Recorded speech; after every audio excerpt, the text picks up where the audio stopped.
भारतीय सेना ने सिफारिश की है कि अग्निवीर अगर वीर गति को प्राप्त होते हैं तो उनके परिवार को जीवन निर्वहन के लिए पेंशन जैसी मदद दी जाए। साथ ही सेना ने यह भी सिफारिश की है कि 50% या इससे ज्यादा अग्निवीरों को परमानेंट किया जाए। अभी अग्निपथ स्कीम के तहत अधिकतम 25% अग्निवीरों को ही परमानेंट करने का प्रावधान है। सेना ने करीब 4 महीने तक अपनी सभी यूनिट से अग्निपथ स्कीम और अग्निवीरों को लेकर फीडबैक लिया और सेना के भीतर ही पूरा सर्वे कराया।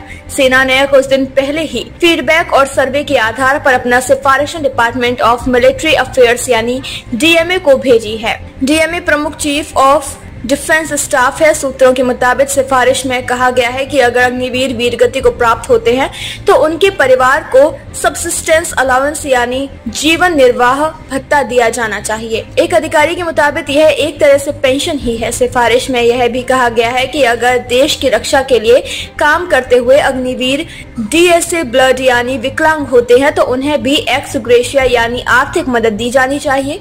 अभी अग्निपथ स्कीम में अग्निवीर के लिए इस तरह का कोई प्रावधान नहीं है। सेना की सिफारिश है कि हर बैच में कम से कम 50% अग्निवीरों को परमानेंट किया जाना चाहिए।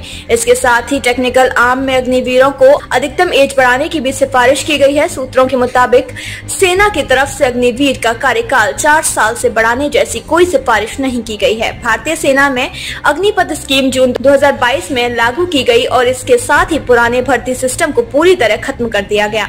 सेना में जितनी भी भर्ती हो रही है वह अब अग्निपथ स्कीम के तहत अग्निवीरों की हो रही है। स्कीम लागू होने के साथ ही इसे लेकर सवाल भी उठने लगे और इसका विरोध भी होने लगा।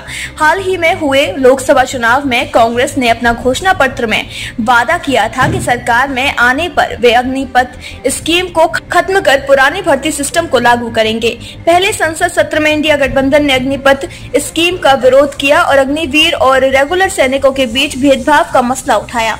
कई रिटायर्ड ऑफिसर कह चुके हैं कि अग्निपथ स्कीम सेना की ऑपरेशनल क्षमता और युद्ध लड़ने की योग्यता को कम करेगी।